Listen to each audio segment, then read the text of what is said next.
to ensure that Ireland was not part of the UK. The history and literature around this is worth a look. Secondly, I am an SF native, blessed with now deceased Irish parents. Because I'm a long-term listener to the Savage Nation, I know a little bit about what is going on in this country. Move slowly and you can live like a king in a castle, if you wish, in Ireland right now. I regularly read Irish newspapers because I can't read American ones beyond the stories that you and Drudge highlight. I'm currently taking, well, I won't put that in there. I go regularly to Ireland. I want to go there to do what you do here. The Irish have been subjected to much leftist garbage, but they have fertile minds. To me, Ireland has culture, he writes. Anyway, my point is you should do a media book tour of Ireland with your new book, Banned in Britain, and begin to shop for real estate. The boating alone is worth it. That's from my Irish friend who was not an Irish drunk. 1-800-449-8255, michaelsavage.com. Let's go to San Diego. Doug, you're on the Savage Nation. Go ahead, please. Hey, Mike, God bless you for everything you do. You give me an inspiration to kind of move on every day, and there is some hope out there. There is hope. If everybody listening to this show spoke about what Obama is doing to this country and the thugs he has around him, if they started in the supermarkets by saying, you know, I voted for that Obama, but I was fooled. The man is a dictator who's trying to take over this country. That's all you got to do. Those pebbles will create a tidal wave of reality. But go ahead, Doug. Don't let me interrupt you. Okay, Mike, just one thing I wanted to comment. I was reading a short history of Charles de Gaulle, and it just came to me, probably obvious to many people, but in many regards, if you look at the United Kingdom and how Great Britain welcomed Charles de Gaulle as the Vichy government took over, Charles de Gaulle went to the UK to speak out on free radio, to lead the resistance, to bring America into it. That was the UK of 70 years ago. Look how far they've fallen to where your free speech is impeded in every way. And it's just very, very frustrating to me because I see our own country heading in that direction. Yes, exactly right. But you've got to remember there's another UK. It's not all this Labour communist government. There is a conservative party in the wings that is likely to win the next election. And we have to wait for that time to see freedom ring again in Great Britain. Once they throw out the Labour Communist Party, perhaps freedom will reign again. Remember, de Gaulle. Thank you. But remember to speak out wherever you go. Speak out wherever you go. And you don't have to do it angrily or hatefully because people will turn away from you. You say, you do it in the supermarket to the clerk, to anybody, because you have a captive audience. Most people in supermarkets are nervous. And they don't want to hear anything. They want to pay and get out. They want to pay the money and get out. They hate when someone slows them up. So you got in there in the checker. And the minute you get into the checker, you start making it a radio show. It will spread like wildfire when you start telling the truth about Obama and the thugs, the czars he has surrounded himself with.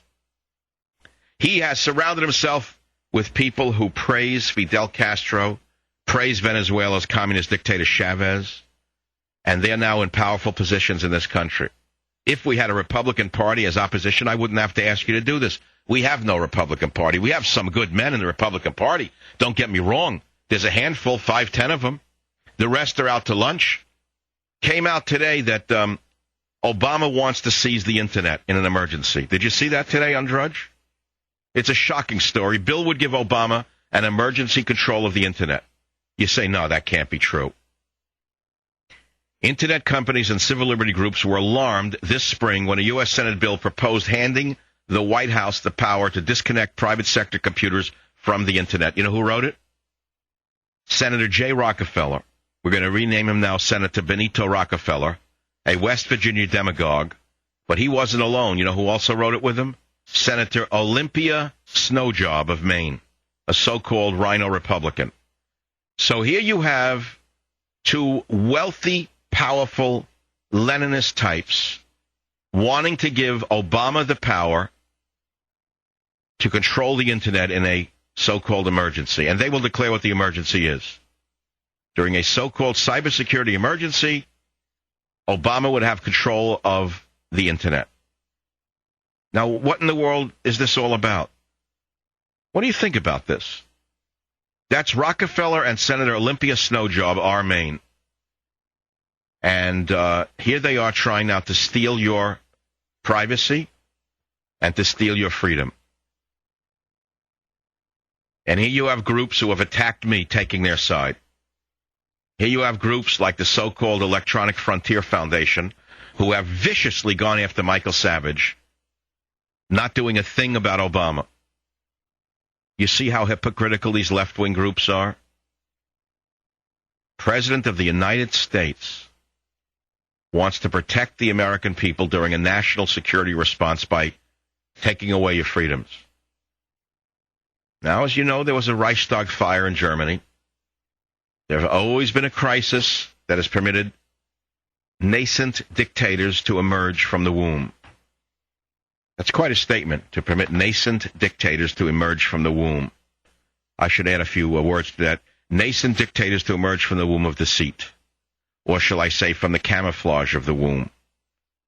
There have always been emergencies, both real and created by dictators, to permit nascent dictators to emerge from the camouflage of the womb in which they were elected. You can work on that yourself. I'll be right back. Savage. On the air, online, and on the go. This is Talk 910 KNEW.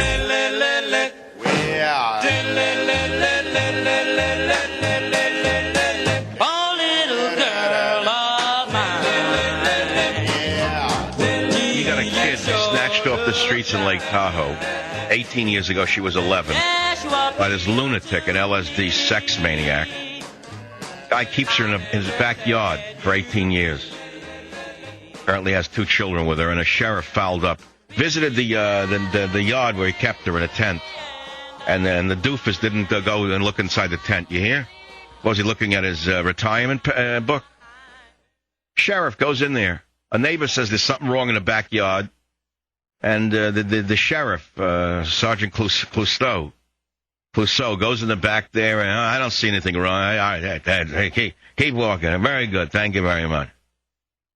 Can you believe this? Deputy missed chance to rescue Dugard. That's the 11-year-old girl. The guy was, by the way, a registered sex offender, out on rape, snatches an 11-year-old off the streets of Tahoe as she's walking to a school bus in 1984 or 81, whatever. No one can find him. Puts her in the backyard and rapes her now for 18 years, has 2 children with her. Whew. Wow. What a story this is. It's horrible. Horrible. I don't understand this. Why are sex offenders not regularly searched by the government? Why are registered sex offenders and their live-in partners and other family members not subjected to regular searches of all owned and rented properties? Answer, ACLU. The very same ACLU that would destroy the CIA has destroyed your child safety.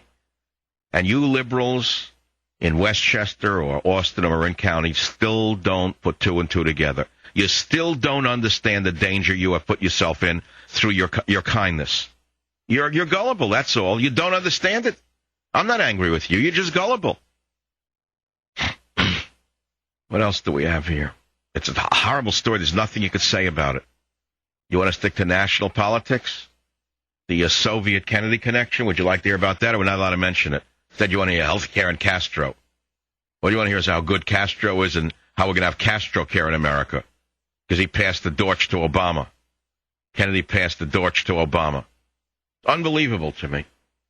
San Francisco, Lance, you're up in the Savage Nation. KNEW, what's on your mind?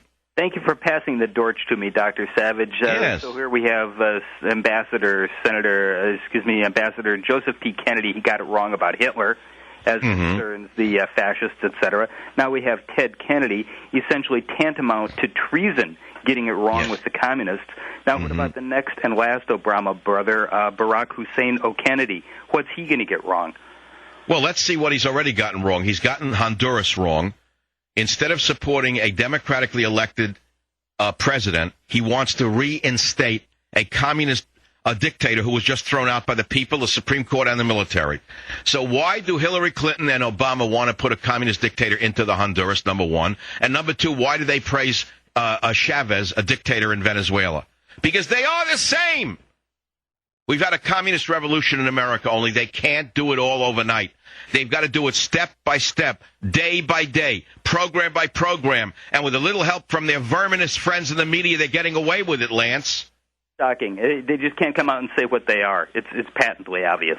Well, if he ran as a member of the Communist Party USA, who would have elected him?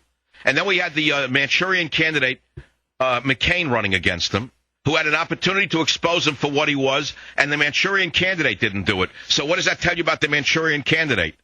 Sellout. Well, I'm not so sure he's a sellout. I think he's just his mind is gone. Thank you. I don't know. Something happened to that guy, but he's not the problem anymore. He's out of the picture. So here we got a weekend coming up, long weekend, too hot for my blood. I moved to San Francisco to get away from the heat, not to live in it. But the tourists love it. Oh, warm, they love it. Take off the shirt, walk around, they think they're in Los Angeles. Why don't they just go to Los Angeles if they like the sweltering heat? The air stinks now.